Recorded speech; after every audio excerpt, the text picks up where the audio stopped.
एक लड़की कागज के फूल बेच रही थी, लेकिन वो फूल कोई भी नहीं खरीद रहा था। तब एक अच्छी विच वहाँ पर आकर उसके फ्लावर्स पर मैजिक करके उन्हें खूबसूरत और अच्छी फ्रेग्रेंस वाला बना देती है। अब ये विच आखिर कौन थी और उसने ऐसा कैसे किया? अब इसी के साथ हम देखते हैं एक विच को जो जंगल में अकेली रहा करती थी और उसका नाम द लिटिल विच था। और यहीं पर हम देखते हैं कि वो मैजिक करने की प्रैक्टिस करती रहती थी, लेकिन उसका कोई भी जादू सक्सेसफुल नहीं हो पाता था। उसके साथ जंगल में एक मेंबर और भी रहता है जो कि लिटिल विच का फ्रेंड था, और वो एक क्रो था जो कि लिटिल विच को अच्छी अच्छी बातें सिखाया करता था। अब लिटिल विच अपने फ्रेंड यानी उस क्रो को कहती है कि मुझे भी उस एनुअल पार्टी में जाना है जहाँ पर रात में सारी विचेस डांस किया करती थी और वहाँ पर वो काफी इंजॉय भी करती है। तब वो क्रो उसे बताता है कि तुम उस पार्टी में नहीं जा सकती क्योंकि वहाँ पर सिर्फ इनविटेशन वाली विचेस ही जा सकती हैं और तुम तो वहाँ पर इनवाइटेड भी नहीं हो और साथ साथ तुम बहुत छोटी भी हो। तब लिटिल विच कहती है कि मैं छोटी कैसे हो सकती हूँ क्योंकि मेरी उम्र 127 साल है। अब यहीं पर हमें दो बच्चे दिखाए जाते हैं जो कि सिबलिंग्स थे। उनमें जो लड़का होता है यानी जो भाई होता है उसका नाम थॉमस होता है। यहाँ पर थॉमस अपनी बहन से पूछता है क्या तुमने कभी कोई विच देखी है? और इन बच्चों को ये बात भी पता होती है कि साल में एक बार सारी विचेस डांस करने के लिए इकट्ठा होती हैं। रात के टाइम लिटिल विच अपने घर में चुपके चुपके से अपनी मैजिकल ब्रूम यानी जादुई झाड़ू उठाकर अपने घर से निकल जाती है। वो कोशिश करती है कि वो क्रो उसे ना देख पाए और वो उसी माउंटेन पर पहुंच जाती है जहाँ पर सारी बड़ी विचेस पार्टी कर रही थी। तब लिटिल विच सोचती है कि कोई भी उसे पहचान नहीं पाएगा और वो भी यहाँ सभी के बीच शामिल हो जाएगी। लेकिन तभी वहाँ पर एक पुरानी विच जिसका नाम रंपमपेल होता है वो लिटिल विच को पकड़ लेती है और वो सभी को बताती है कि देखो हमारे बीच एक विजिटर आई है, मीन्स बिन बुलाई मेहमान, जो कि अभी छोटी है। जिस पर लिटिल विच कहती है कि मैं छोटी नहीं हूँ, मैं बड़ी हो गई हूँ। फिर लिटिल विच अपनी उम्र बताती है तब वो सभी कहती हैं कि तुम अभी बहुत छोटी हो, तुम में से तो अच्छी खुशबू आ रही है, साथ साथ तुम्हारे फेस पर कोई रिंकल्स भी नहीं है। क्या तुम नहीं जानती कि यहाँ पर आना सख्त मना है जब तक कि तुम्हें कोई इनविटेशन ना मिले? तब लिटिल विच कहती है कि मैं भी आप लोगों जैसा बनना चाहती हूँ और मैं आपकी बात मानूंगी, आप जैसा कहेंगी मैं वैसा ही करूंगी। तब सारी विचेस सोचती है कि इसे पनिशमेंट दी जाए और कोई आम पनिशमेंट नहीं बल्कि बुरी से बुरी पनिशमेंट। तभी हेड विच लिटिल विच के सामने एक काफी बड़ी बुक रखकर उसे कहती है कि ये एक बड़ी सी किताब है और इसे तुम्हें 1 साल के अंदर पूरी याद करनी है और अगले साल आज के ही दिन तुम्हारा टेस्ट होगा और अगर तुम पास हो गई और इस बुक में लिखी गई सारे स्पेल्स तुमने याद कर ली तो तुम्हें भी यहाँ पर बुलाया जाएगा। लेकिन बाकी विचेस इस बात पर एग्री नहीं करती और वो कहती हैं कि इसे कोई ना कोई पनिशमेंट तो मिलनी ही चाहिए, तो क्यों ना हम इसके बाल ही जला दें और या फिर हम इसे मिट्टी के अंदर ही गाड़ दें। तब रंपमपेल कहती है कि इसकी मैजिकल ब्रूम यानी जादुई झाड़ू ले लेनी चाहिए। तब ये लोग ऐसा ही करती हैं और वो लिटिल विच की झाड़ू ले लेती हैं और उसे जला भी देती हैं। अब क्योंकि झाड़ू के बगैर तो लिटिल विच अपने घर नहीं जा सकती थी, इसीलिए वो 3 दिन का लंबा सफर पार करके इस भारी बुक को उठाकर पैदल ही अपने घर जाना पड़ता है। अब किसी न किसी तरह करके लिटिल विच इस बड़ी सी भारी सी बुक को लेकर अपने घर फाइनली पहुंच जाती है, जहाँ पर उसका क्रो उससे कहता है कि तुम्हें वहाँ पर जाना ही नहीं चाहिए था, तुमने गलती की है ये। तब लिटिल विच उसे वहाँ की बातें बताने लगती है कि वहाँ पर बहुत मजा आ रहा था, सारे लोग काफी इंजॉय कर रहे थे, डांस कर रहे थे और इसी के साथ मैं रंपमपेल पर भी काफी गुस्सा हूँ क्योंकि उसने मेरी जादुई झाड़ू ले ली और उसे जला दिया और मैं उससे बदला लेना चाहती हूँ। ये कहकर लिटिल विच वहाँ पर एक फेस ड्रॉ करती है जो कि काफी खौफनाक लग रहा था। फिर लिटिल विच कहती है कि एक दिन मैं रंपमपेल को ऐसा बना दूँ और अब वो उस बुक को खोल लेती है, वो बड़ी सी बुक जहाँ से उसने सारे स्पेल्स याद करने थे, लेकिन वो स्पेल्स अभी तक उसे ठीक से बोलने भी नहीं आ रहे थे, इसीलिए वो कोई ना कोई गड़बड़ करती रहती थी।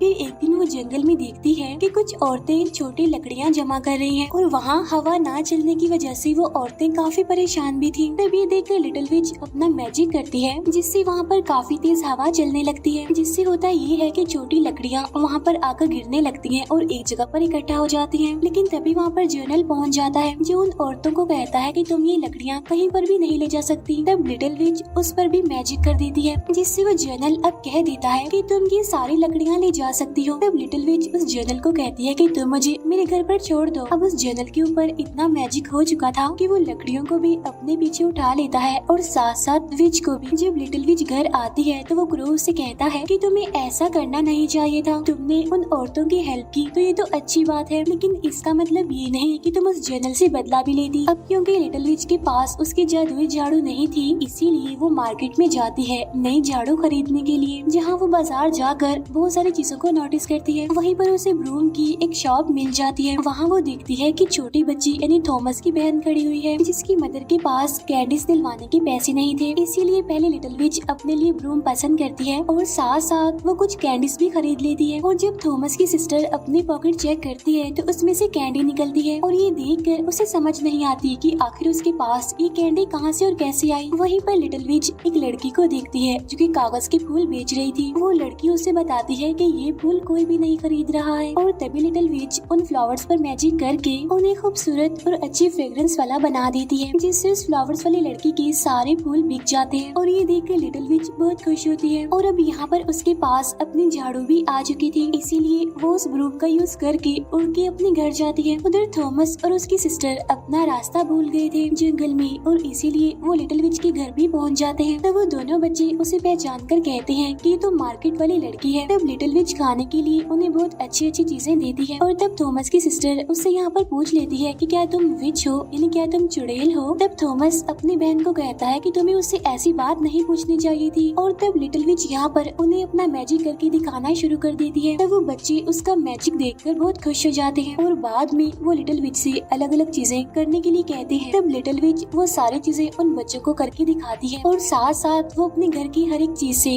गाना बजाना भी शुरू कर देती है। और ठीक उसी टाइम उनके दरवाजे पर कोई आ जाता है और जब लिटिल विच बाहर आकर चेक करती है तो उसे वहाँ पर रंपम्पेल मिलती है। तो वो लिटिल विच को कहती है कि मैं यहाँ से गुजर रही थी तो मैंने सोचा कि क्यों ना मैं तुमसे मिलती चलूं और बताओ तुम्हारी पढ़ाई कैसी जा रही है, यानी उस बुक की पढ़ाई। तब लिटिल विच उससे कहती है कि आज मैंने कुछ भी नहीं किया क्योंकि मैं तो सफाई कर रही थी। यहाँ पर रंपम्पेल को पता चल गया था कि अभी अभी लिटिल विच ने मैजिक किया है, इसीलिए वो लिटिल विच को कहती है कि तुम्हें पता है ना कि आज फ्राइडे है और फ्राइडे को मैजिक नहीं कर सकते। वहाँ पर रखी हुई बास्केट देखकर रंपम्पेल उससे पूछती है क्या तुम्हारे घर में कोई विजिटर है। तब लिटिल विच इनकार करती हुई कहती है कि नहीं नहीं, मेरे घर पर तो कोई भी नहीं है। अब यहाँ पर वो जो दो बच्चे होते हैं यानी वो सिबलिंग्स वो चीखने लगते हैं तो उनकी वजह से यहाँ पर लिटिल विच को भी चीखना पड़ता है। तब रंपम्पेल को शक हो जाता है कि घर के अंदर कोई ना कोई तो जरूर है और वो ये सारी चीजें अपनी बुक के अंदर नोट भी कर लेती है। अब लिटिल विच इन बच्चों को वापस इनके घर भेजती है, लेकिन रंपम्पेल उन बच्चों को पकड़ लेती है और यहाँ पर उसे पता चल जाता है कि ये वही बच्चे हैं जो लिटिल विच के घर पर छुपे हुए थे। उधर क्रो लिटिल विच को समझा रहा होता है कि जब तुम्हें पता था कि फ्राइडे को मैजिक नहीं करते तो फिर तुमने मैजिक क्यों किया। तब लिटिल विच कहती है कि मैं तो उन बच्चों को बस खुश करना चाहती थी। अब लिटिल विच यहाँ पर उस बुक को पूरे साल बहुत अच्छे से पढ़ती है ताकि वो सारे मैजिक स्पेल्स याद कर सके और वो हर टाइम कोशिश करती भी रहती थी कि वो इन स्पेल्स को ठीक से बोल सके। अब इसके बाद यहाँ पर विंटर सीजन आ गया था जहाँ क्रो को सर्दी लगने की वजह से वो बाहर जाने से मना कर देता है। तब यहाँ पर लिटिल विच कहती है कि मैं जरा ताजी हवा में फ्रेश होकर आती हूँ। अब लिटिल विच जब मार्केट में पहुँचती है तो वहाँ पर देखती है कि कुछ बच्चे खेल रहे हैं, लेकिन दो शरारती बच्चे वहाँ पर आकर उन्हें परेशान कर रहे हैं। इसीलिए लिटिल विच अब वहाँ पर आकर मैजिक करती है उन दोनों शरारती बच्चों को सबक सिखाने के लिए। इसीलिए वो दोनों बच्चे वहीं पर बर्फ में फंस जाते हैं। तब बाकी सभी बच्चे ये देखकर खुश हो रहे थे और जब उनमें से एक बच्चा उदास होकर वहाँ से जाने लगता है तो लिटिल विच उसका पीछा करती है और यहाँ पर रंपम्पेल भी मौजूद थी। लिटिल विच उस बच्चे से पूछती है कि तुम मुझे थोड़ा परेशान लग रहे हो तो मुझे बताओ कि आखिर क्या बात है। तो वो बच्चा बताता है कि जो आदमी मुझे मार रहा था असल में वो मेरे फादर है और उन्हें जुए की लत लग गई है और वो सारे पैसे उसी में वेस्ट कर देते हैं। तभी सुनकर लिटिल विच उस बच्चे की हेल्प करती है और रात में वो उसी जगह पर पहुँच जाते हैं जहाँ पर उस बच्चे के फादर जुआ खेलने आया करते थे और वो लोग वहाँ पर गेम खेल रहे थे जहाँ पर मैजिक होने की वजह से वो बॉल बार बार वुडन फ्लोर से टकरा रही थी, जिसकी वजह से वो पूरी जगह टूट जाती है और तब उन लोगों को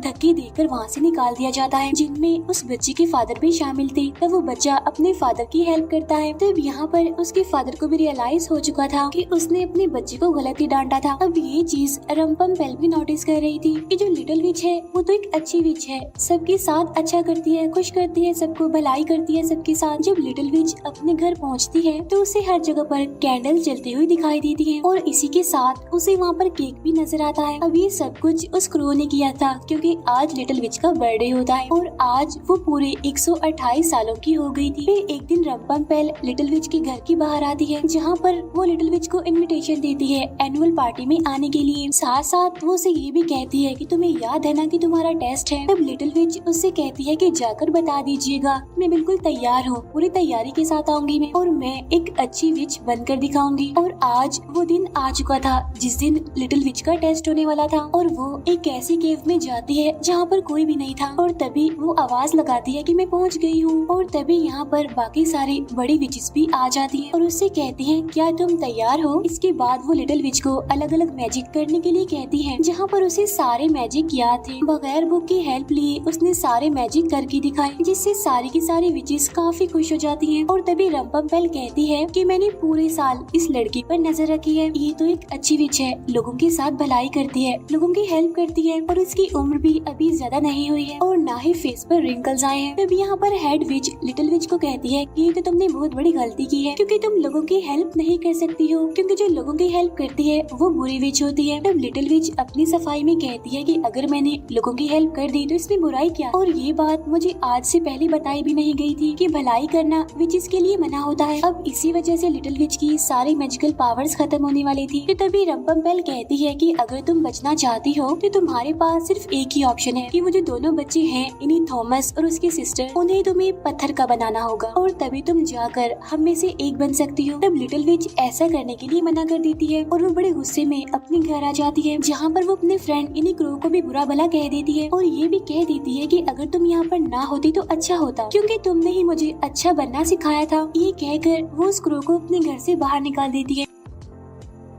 अब पूरा एक दिन होने वाला था, इसीलिए वो उन सिबलिंग्स यानी थॉमस और उसकी बहन के पास पहुंचने वाली थी। उन विचेस की बात मानकर उन्हें पत्थर का बनाने के लिए वो स्पेल्स भी पढ़ती है, लेकिन वो ऐसा नहीं कर पाती। लिटिल विच उन दोनों बच्चों को बताती है कि मैं कोई बुरा काम नहीं कर पा रही हूँ। तो वो दोनों बच्चे कहते हैं कि इसमें कोई बुराई नहीं है, बल्कि ये तो अच्छी बात है। तब लिटिल विच उनसे कहती है कि आज मेरे जादू की आखिरी रात है और इसके बाद मैं कभी भी जादू नहीं कर पाऊंगी। लेकिन तभी लिटिल विच उन बच्चों की चारों तरफ एक जादुई घेरा बना देती है ताकि कोई दूसरी विच आकर उन्हें नुकसान ना पहुंचा दे, उन्हें परेशान ना करे। तब रंपम्पेल वहाँ पर आकर लिटिल विच को कहती है कि अगर तुमने इन बच्चों को ना मारा तो मैं मार दूंगी इन बच्चों को, और ये बात तुम भूलना मत बल्कि याद रखना। अब जब लिटिल विच घर आती है तो वो सोचती है कि अगर ये मैजिकल बुक ही खत्म हो गई तो सब कुछ खत्म हो जाएगा, क्योंकि किसी भी विच को एक भी स्पेल याद नहीं है। इसीलिए लिटिल विच सारी तैयारी करके उन स्पेल्स को याद करके चली जाती है। लेकिन जब वो अपनी पॉकेट के अंदर मैच बॉक्स डालती है तो वो मैच बॉक्स वहीं पर गिर जाता है। अब यहाँ पर वो क्रो सोचता है कि उसे लिटिल विच की हेल्प करने के लिए जाना चाहिए, और आज की रात वही रात थी